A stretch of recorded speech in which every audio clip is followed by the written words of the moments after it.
The Horse Person of the Year award is one of our most prestigious awards. Throughout the years it's developed and it became the President's Choice. And when I became president 12 years ago, I tried to tailor it towards somebody that was more on the actual true horseman side. Everything that they do is for the horse and had success with the horse itself. This year's recipient is Scott Douglas, and he began his life in harness racing as a kid, racing at the Lafayette County Fairgrounds in Darlington, Wisconsin. From training there, he raced throughout the fairs, whether it be in Wisconsin, Illinois, down at the now defunct Quad City Downs, Maywood Park, Balmoral, all through the Chicago area. Racing is his passion. Even when Darlington decided to close the stores, he moved his stable to Mineral Point and continues there on as superintendent of speed and the president of the Iowa County Horsemen. He trains horses on his side. He has a full-time job in manufacturing, but at this time he does his pacers. Moreover, gelding pacers. Don't ask him to have a filly pacer. And if you do, you may cuss when you sit behind him. But he's had great success over the years. He has had 16 top 10 pacer awards over the last decade. He had his first big award as the runner-up Pacer of the Year in 2009 with Sue's Blue Jeans, owned by Bob Lurkey, who's here tonight.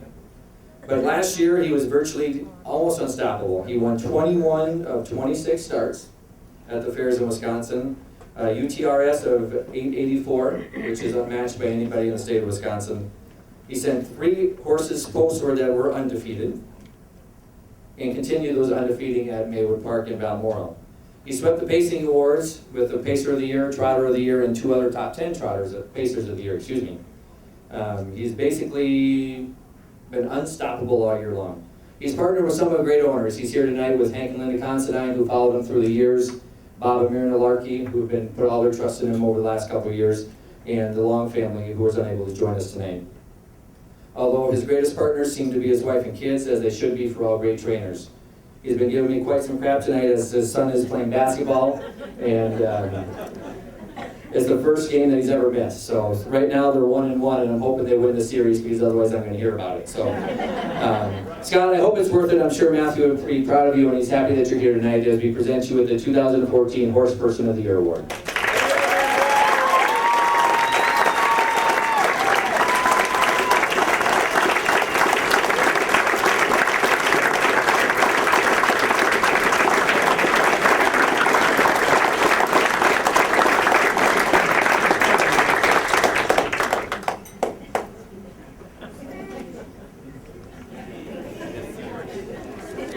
He told me if I made him talk, he was exiting the building, so.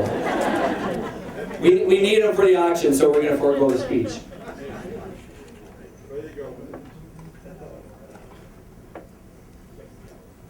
We have 2 final awards this evening, and they're both in the categories of the Wisconsin Harness Racing Hall of Fame. In the horse category this year, we are inducting a trotter by the name of One Bad Ambre. When you look at great horses in Wisconsin, very few stand out. We don't get a lot of horses that go on to the national scene, the Hamiltonian, the Maywood Pace, horses that can achieve national caliber. However, when you look at horses that race in Wisconsin, you're very few that are going to beat One Bad Ambre. Throughout the 90s, everyone feared him as Linda Werkheiser campaigned him throughout the Wisconsin fairs. Linda drove him to back-to-back Trotter of the Year titles in 1997 and 1998. During that time, they also set 2 track records in Rice Lake in 1996 and Amherst in 1997. Linda, along with Tammy Schlegel, raced Ambre under saddle as Racing Under Saddle attempted to get started back in Wisconsin. Now, with Ambre, he would race under saddle 1 heat and then turn around, and the next week or the next same day, he would race under harness. So he basically very versatile. Linda had sold him to John Faust of Marshfield, who continued his campaign in Wisconsin. He captured his 3rd consecutive Trotter of the Year title in 1999. He also added another track record to his tally by giving John the president of a hometown track record in Marshfield, Wisconsin. When you look back at Wisconsin horses, very few have achieved what One Bad Ambre did. He hit the board 61 of 64 starts throughout his campaign here in Wisconsin, 23 of those being victorious. He is currently enjoying retirement. He's still owned by John Faust up in northern Wisconsin, enjoying time right now out in the snow of northern Wisconsin. So with that, I would like to bring, John's not here tonight, but I know Linda and Randy are here, so we'd like to bring you up and honor One Bad Ambre as he's inducted into the Wisconsin Harness Horse Hall of Fame.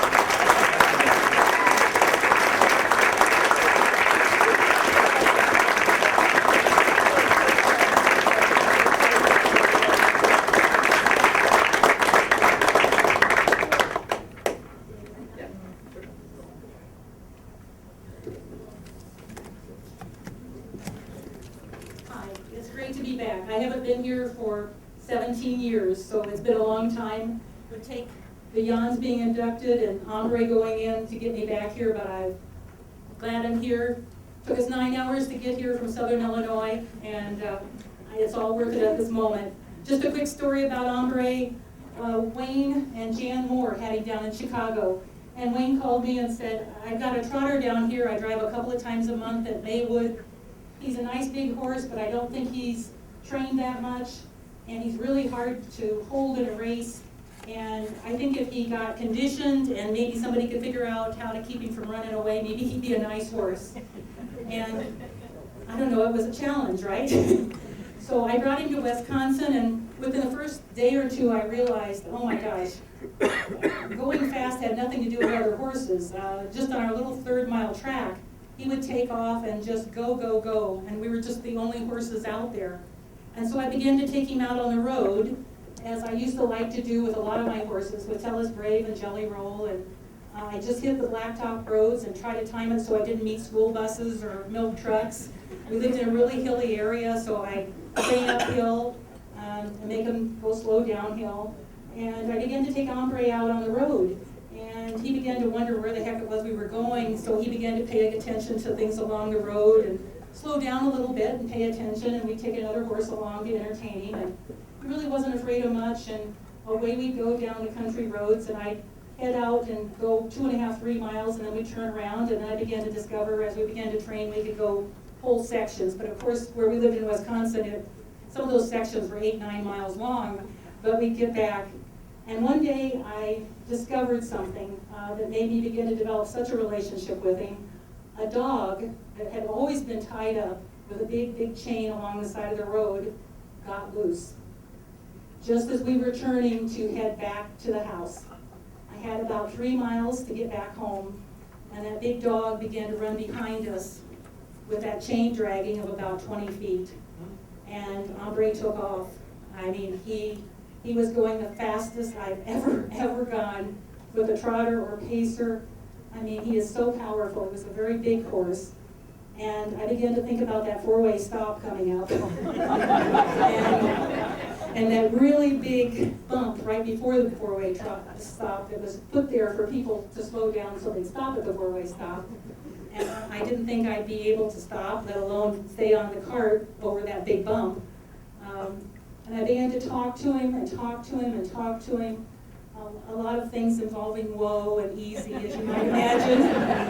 And he went pretty strong for about 2.5 miles. And I remember as it began to all happen, I turned to Tammy and hollered, "Don't try to follow me."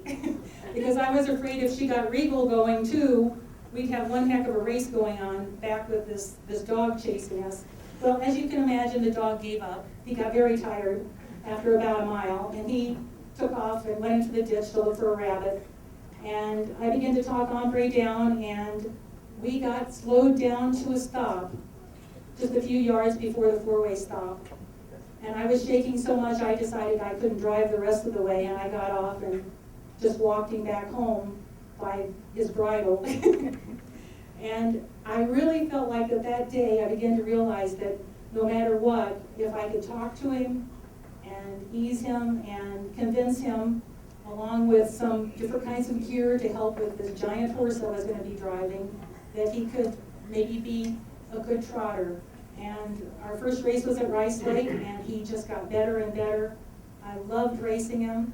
He was the only horse I ever raced that could go to the front. Tell Us Brave always came from behind, and it was always quite an adventure with Ambre, how the race would go. But if you ever saw him race, he was a big, beautiful, beautiful horse, and I know John's taken wonderful care of him over the years. He has a wonderful retirement home, and I enjoyed him under saddle. He switched over so quickly to that. Just a quick side note, we have another Hall of Famer at our house. You may know that we adopted and took Best Deal in Town when he was done racing from Art and the family that had him.